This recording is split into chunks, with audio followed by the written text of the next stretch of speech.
descaso e curiosidade, dor e sofrimento, palavras que regem os últimos 36 anos, desde que dois jovens descobriram uma cápsula de césio-137 e o brilho radioativo que afetaria a vida de milhares de pessoas nos anos seguintes. Olá, madames, eu sou a Bia e esse é o Madame Mistério, e hoje eu trago para vocês a história do maior acidente radioativo do Brasil, o césio-137. Era 13 de setembro de 1987, em Goiânia, capital do Goiás, dois catadores de sucata, Wagner Pereira, de 19 anos, e Roberto Alves, de 22, encontraram nos escombros do antigo Instituto Goiano de Radioterapia um aparelho de raio-x abandonado. Os dois saíram de lá, carregando um equipamento de 122 quilos, e de lá eles foram para a Rua 57, onde, a marteladas, liberaram um pó branco que emitia uma luz azul. Era o césio-137. Começava aí a contaminação e o terror que se estenderia pelos próximos 36 anos. No dia 18 de setembro, o Devair Alves Ferreira, dono do ferro velho, comprou a peça e ele arromba essa peça e entra em contato com o pó. E por ser brilhante e tal, ele acredita ser algo sobrenatural. Então ele leva esse pó para casa e sai mostrando para os vizinhos e amigos. E nos próximos dias, o Devair recebe a visita de vizinhos, amigos, parentes,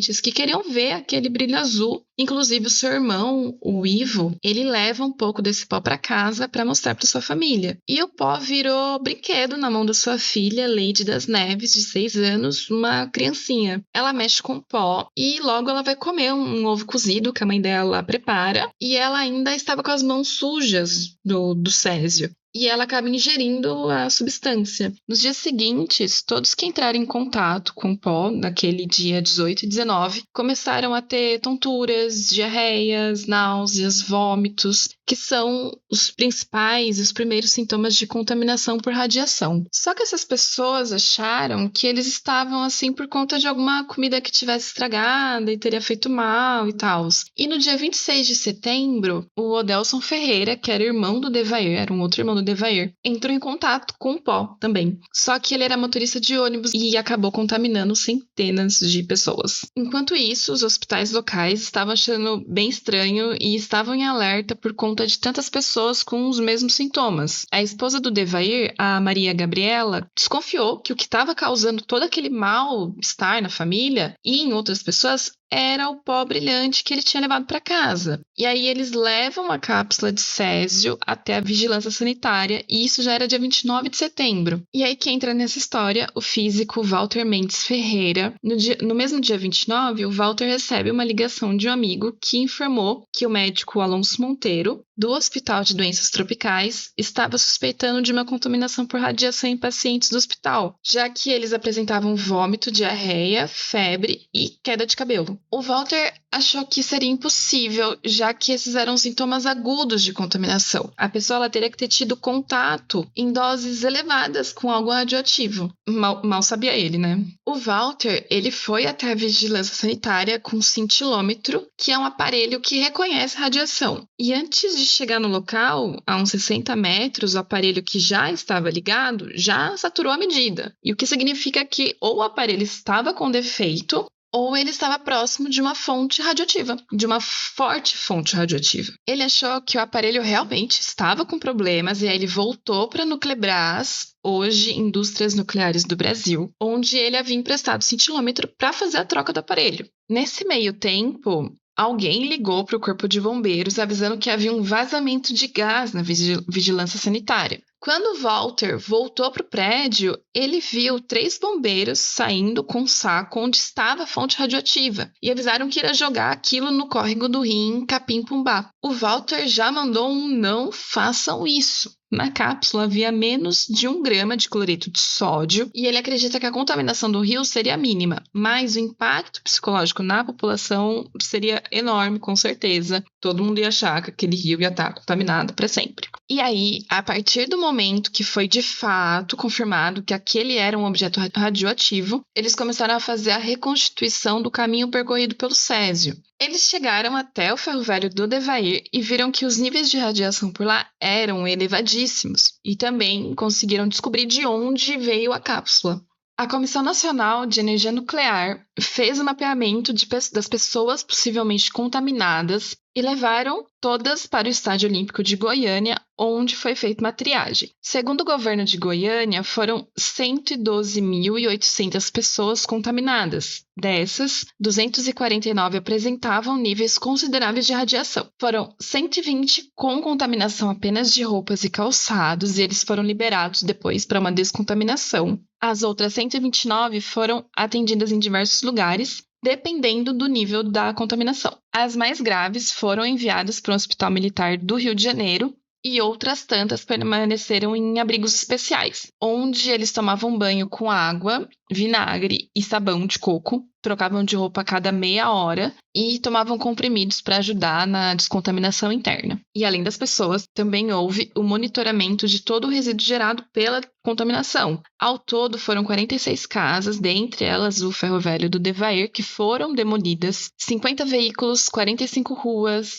árvores, calçadas, plantas, animais que foram sacrificados, roupas, utensílios domésticos, tudo foi recolhido e virou lixo nuclear. Ao todo, foram 6.000 toneladas de resíduo. A contaminação não ficou só em Goiânia. O césio circulou por Anápolis, Aparecida de Goiânia e Inhumas. Todo esse lixo radioativo foi levado para a Abadia de Goiânia, no Centro Regional de Ciências Nucleares do Centro-Oeste, em um depósito preparado para isso e deve permanecer lá pelos próximos 300 anos. Sobre as vítimas fatais diretas, ao todo foram 4. A Leide das Neves Ferreira, de 6 anos, que era filho do Ivo Ferreira, foi a primeira a vir a óbito e a que teve a maior concentração de césio em seu corpo. Ela era uma criancinha de 6 anos e ela ficou no quarto isolado porque os funcionários do hospital estavam com medo de chegar perto dela e de se contaminarem. Ela desenvolveu um inchaço na parte superior do corpo, queda de cabelo, danos nos rins, pulmão e hemorragia. A Leite faleceu no dia 23 de outubro de 1987 de septicemia e infecção generalizada em um hospital naval do Rio de Janeiro. O seu enterro foi em Goiânia e houveram fortes protestos. 2.000 pessoas estavam no cemitério e tentaram impedir o enterro, bloqueando as ruas do entorno. A população temia que o seu corpo contaminasse a região com radiação. E só depois de alguns dias que ela foi enterrada de fato em um caixão de chumbo lacrado. Outra vítima foi a Maria Gabriela Ferreira, de 37 anos, esposa do Devair, dono do Ferro Velho. Ela ficou doente 3 dias depois de ter entrado em contato com o césio. Ela desenvolveu hemorragia interna, principalmente nos membros,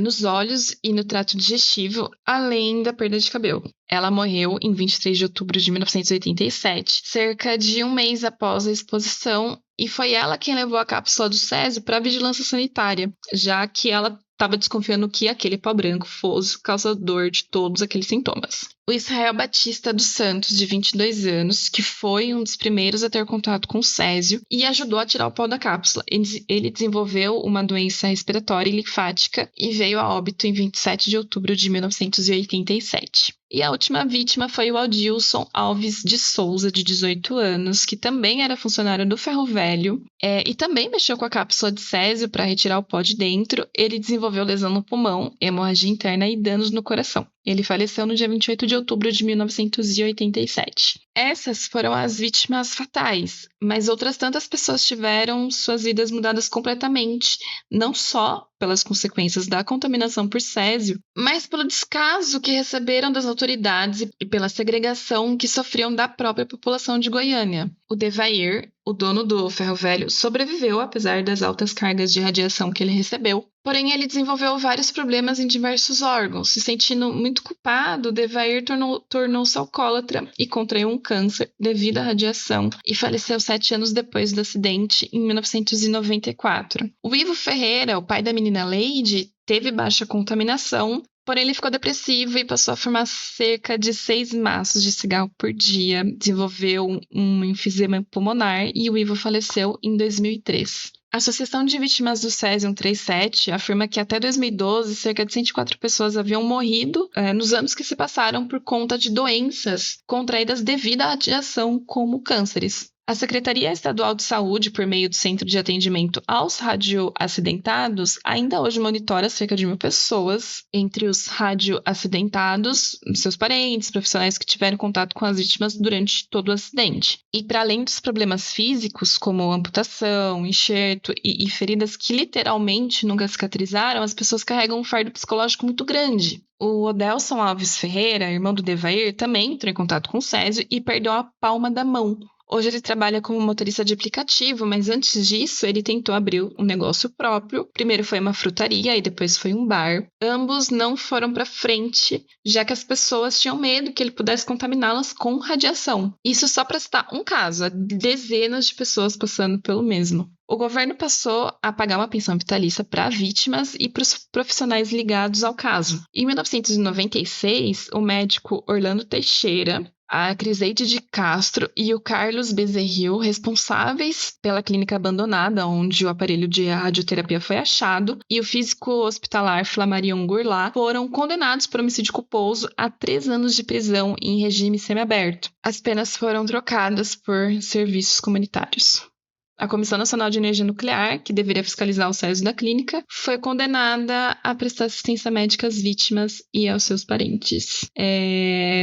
Apesar de ter tido um julgamento, uma condenação, tem aquele sentimento de que a justiça não foi feita. Eu nem sei o que dizer sobre os responsáveis por deixar o material radioativo desse largado num lugar abandonado, pegar só os serviços comunitários como pena. E as fotos do caso estão no nosso Instagram, @MadameMistérioPod, e eu volto em breve.